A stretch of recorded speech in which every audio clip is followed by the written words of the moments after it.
여러분이 오늘 마트에서 산 빵, 과자, 라면, 그 영수증에 보이지 않는 세금이 찍혀 있다는 거 아십니까? 담합세입니다. 기업들이 지들끼리 짜고 10조 원을 훔쳐갔는데 벌금이 고작 700억이에요. 100만 원 훔치고 7천 원 낸 꼴입니다. 근데 이 사람들이 담합하는 6년 동안 영업이익이 6.5배로 뛰었어요. 700억은 벌금이 아닙니다. 장사 미천이에요. 검찰이 계산한 부당이득이 최소 1,070억인데 10조짜리 담합에서 돌려받겠다는 게 1,070억이에요. 20년 전에 똑같은 짓 했을 때도 443억 맞고 끝났거든요. 근데 진짜 무서운 건 이게 처음이 아니라는 거예요. 이 나라에서 담합은 시즌제입니다. 오늘 그 10조짜리 사기극의 구조를 보여드리겠습니다. 일단 무슨 일이 터졌는지부터 갈게요. 2026년 2월 2일 검찰이 터뜨렸습니다. 대한제분, 삼양사, 사조동아원, 대선제분, 한탑. 우리나라에서 밀가루 만드는 회사 6곳이에요. 이 회사들이 2020년 1월부터 약 6년 동안 밀가루 가격을 짜고 올렸어요. 대표이사급 임원들이 직접 만나서 이번에 얼마 올리자, 언제 올리자, 누가 먼저 올리고 나머지가 따라가자 이렇게 맞춘 겁니다. 사다리 타기까지 했다는 보도도 있어요. 규모가 5조 9,913억 원, 6조 가까이 되는 돈이죠. 이게 끝이 아닙니다. 설탕도 똑같이 짰어요. CJ제일제당, 삼양사, 대한제당 이 세 곳이 국내 설탕 시장의 90% 이상을 쥐고 있습니다. 사실상 이 세 곳이 설탕 가격을 결정하는 거예요. 2021년 2월부터 2024년 4월까지 3년간 3조 2,715억 원 규모의 가격 담합을 했어요. 밀가루 5.9조에 설탕 3.3조, 합치면 약 10조 원.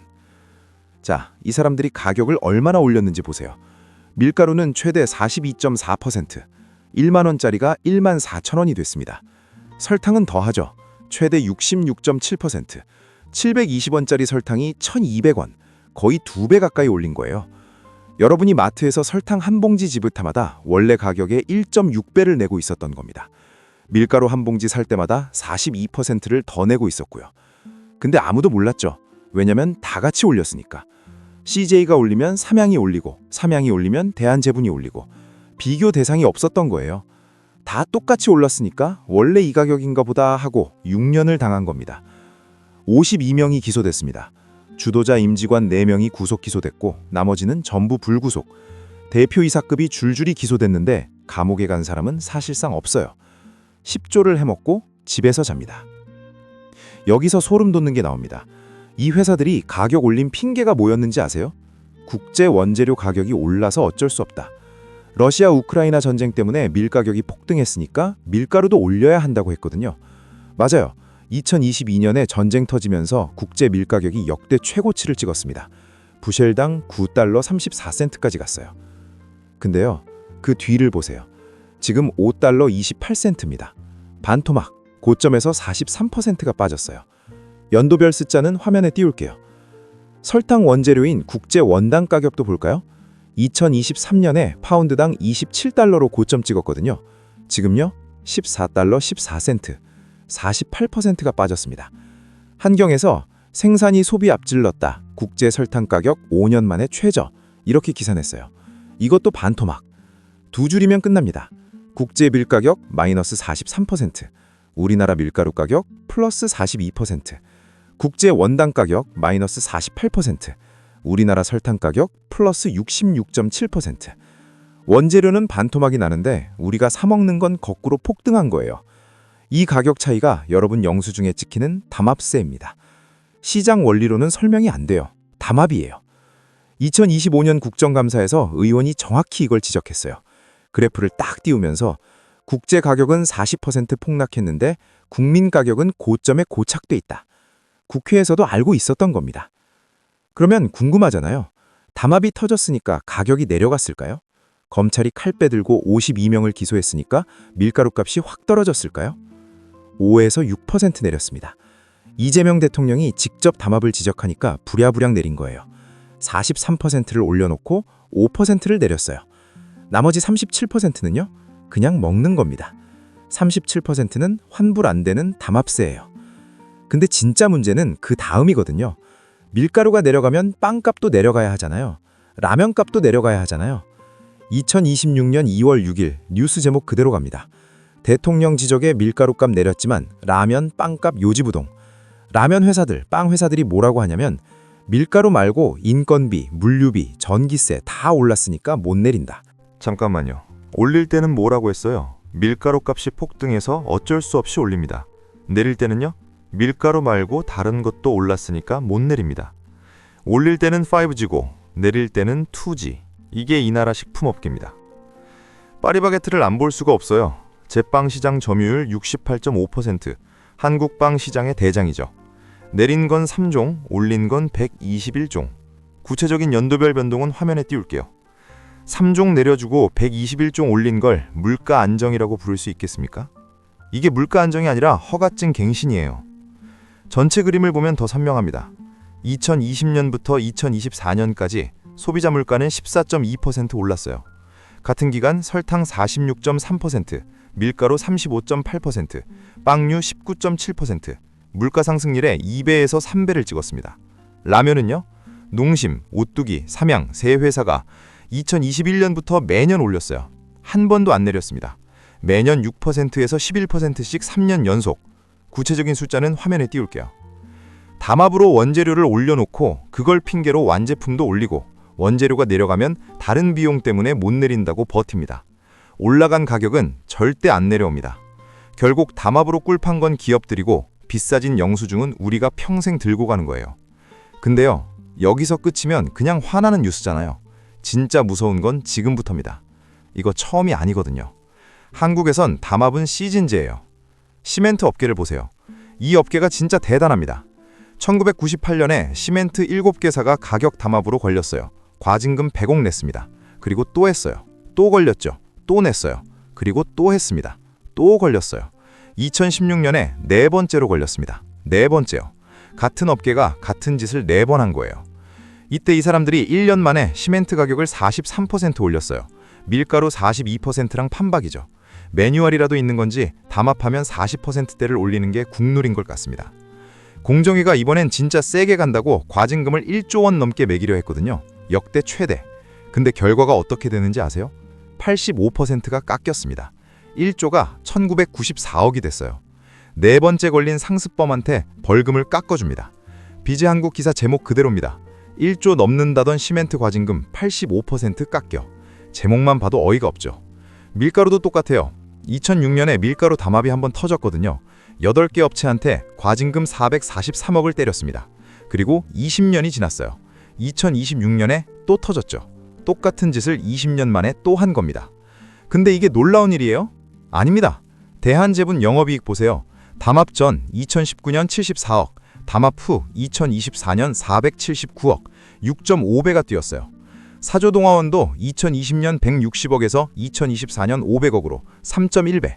적자였던 한탑은 흑자전환. 겸찰이 계산한 부당이득이 최소 1,070억이에요. 대한제분 영업이익 1년치도 안 됩니다. 1,070억 토해내고 6년간 영업이익을 6.5배로 불렸으면 이건 세상에서 제일 수익률 좋은 투자입니다. 시멘트가 시즌4까지 나왔어요. 밀가루가 20년 만에 리부트 됐고요. 시즌5 예고편이 이미 나온 거 아닙니까? 숫자 하나만 더. 경향신문 조사입니다. 최근 5년간 한국에서 적발된 담합 규모 91조 원, 과징금은 전부 합쳐서 2조 3천억, 91조 해먹고 2조 3천억 낸 거예요. 비율로 따지면 2.5%. 형사처벌은요? 한국법에서 담합 최대 형량이 징역 3년 벌금 2억입니다. 10조를 해먹고 벌금 최대 2억. 2025년 12월에 법을 개정해서 과징금 상한을 40억에서 100억으로 올렸는데 100억이 뭡니까? 10조짜리 담합에 100억이면 1000분의 1이에요. 개정하고도 더 웃긴 꼴이 된 겁니다. 이건 벌금이 아니라 사업 수수료예요. 내고 나서 또 하면 됩니다. 걸려도 남는 장사를 누가 안 합니까? 여기서 진짜 열받는 얘기 갑니다. 여러분, 리니언시라는 제도 아세요? 자진신고 감면제도예요. 담합하다가 제일 먼저 자수한 놈한테 과징금 100% 면제에 형사 기소까지 면제해주는 제도입니다. 이번에 밀가루 담합을 주도한 게 누굽니까? CJ 제일제당입니다. 판을 짜고 가격을 맞추고 이번에 이만큼 올리자 신호를 보낸 게 CJ예요. 근데 걸리니까 제일 먼저 손들고 자수했어요. 결과요? 과징금 0원, 기소 면제. 내야 할 과징금이 통째로 사라진 겁니다. 설탕도 마찬가지예요. 대한제당이 1순위로 자수해서 과징금 0원, 역시 전액 면제. 이걸 쉽게 비유하면요. 같이 은행턴 강도 5명이 있어요. 이 중에 가장 먼저 계획을 세운 놈이 있거든요. 근데 걸리니까 제일 먼저 경찰한테 전화합니다. 이놈은 포상금 받고 풀려나요. 나머지 4명은요. 벌금 700억. 은행이 잃어버린 10조는요. 돌려받은 거 없습니다. 자수한 놈 0원, 안 한 놈 700억. 10조를 뜯긴 국민은요. 돌려받은 거 0원. 리니언시 자체가 나쁜 제도는 아니에요. 담합을 깨뜨리려면 내부 고발자가 필요하니까요. 미국도 리니언시가 있습니다. 근데 미국은 한 놈 빼주고 나머지한테 수천억을 때립니다. 한국은요. 한 놈 빼주고 나머지한테도 700억. 자수한 놈도 편하고 안 한 놈도 편해요. 아무도 안 아픕니다. 아픈 건 소비자뿐. 여기서 한 가지 질문. 다른 나라는 어떻게 할까요? 같은 한국 기업이 미국에서 똑같은 짓을 하면 어떻게 될까요? 이게 진짜 재밌습니다. 먼저 미국법부터 알아야 됩니다. 미국에는 클레이튼법 4조라는 게 있어요. 담합 피해자가 소송 걸면 피해액의 3배를 배상하게 돼 있습니다. 법으로 정해져 있어요. 100억 피해 줬으면 300억 물어야 합니다. 형사벌금은 따로고 임원 개인도 교도소에 갑니다. 이게 미국이에요. 삼성전자랑 LG디스플레이 얘기를 같이 할게요. 삼성전자가 2005년에 D램 담합으로 벌금 3억 달러, 한화 3,420억, 하이닉스한테는 1억 8,500만 달러, 한화 1,100억, 둘이 합쳐서 5,500억을 냈습니다. 삼성 임원 3명, 하이닉스 임원 4명 합쳐서 7명이 미국 교도소에 들어갔어요. LG디스플레이, 2008년에 LCD 담합으로 형사벌금 4억 달러, 한화 7,400억, 여기에 클레이튼법 3배 배상이 붙어서 민사 배상 5억 4천만 달러, 한화 7,800억, 형사랑 민사 합치면 1조 3,500억 원, 부사장은 징역 1년이요.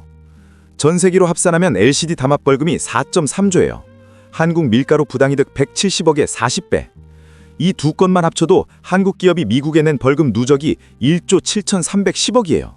세계 2위. 담합 벌금 세계 탑10에 한국 기업이 4곳입니다. 여러분, 이게 화나는 이유가 뭔지 아세요? 같은 한국 기업이거든요. 한국에서 담합하면 700억 내고 끝. 미국에서 담합하면 1조 3,500억의 임원 교도소행. 한국에선 떵떵거리고 미국 가면 벌벌 기는 겁니다. 미국 기업도 예외 없습니다. 범블비라는 참치캔 회사가 스타키스트랑 같이 담합했어요. 담합 매출 8,600억. 한국의 10조에 비하면 작은 규모죠. 근데 벌금이랑 배상 합산 4,900억. 번 것보다 더 토해냈어요. 범블비는 파산했습니다. 회사가 통째로 날아갔어요. CEO는 징역 40개월. 한국에서는 10조 담합하고 집에서 자는데 미국에서는 8,600억 담합하고 감옥으로 갑니다. 역대급은 1999년 비타민 카르텔. 전 세계 벌금 배상 합산 62억 달러, 한화 8.9조, 번 것보다 더 뱉었습니다. 그리고 제일 씁쓸한 건 동원산업 자회사 스타키스트, 한국 기업이에요. 미국에서 참치 담합 걸려서 1,440억 맞았습니다. 미국 법이 무서운 걸 아니까 벌벌 떨면서 냈어요. 근데 한국에서 담합할 때는 왜 당당할까요? 한국 법이 물렁한 걸 자기들이 제일 아니까요. 미국 유죄, 한국 무죄, 이게 현실입니다. 숫자 비교는 화면에 띄울게요. 직접 보세요. 말로는 한 줄이면 됩니다. 한국은 때리고 반창고값만 내면 돼요. 미국은 때린 만큼 3배로 돌려맞습니다. 기업들은 알고 있어요. 우리가 금방 잊는다는 거. 그래서 또 할 겁니다. 이 나라에서 담합을 안 하는 기업이 바보예요. 시멘트 업계가 4번을 증명했고 밀가루 업계가 20년 만에 또 증명했습니다. 걸려도 700억만 내면 되고 주동자는 자수하면 0원, 벌금은 깎아주고 실형은 없어요. 부당이득 1,070억 토해내봤자 영업이익을 6.5배로 불렸습니다. 이게 세상에서 제일 수익률 좋은 사업 모델이에요. 이건 기업 탓이 아닙니다. 나라가 판을 깔아준 거예요. 700억짜리 과징금은 벌금이 아닙니다. 담합 허가증입니다. 이 허가증이 폐지되지 않는 한 시즌제는 절대 끝나지 않아요. 매번 터지고 매번 분노하고 매번 잊히고 매번 또 당합니다. 바뀌어야 할 건 기업이 아니라 이 구조예요. 구독과 좋아요는 컨텐츠를 만드는 데 큰 도움이 됩니다. 이상 뇌강이었습니다.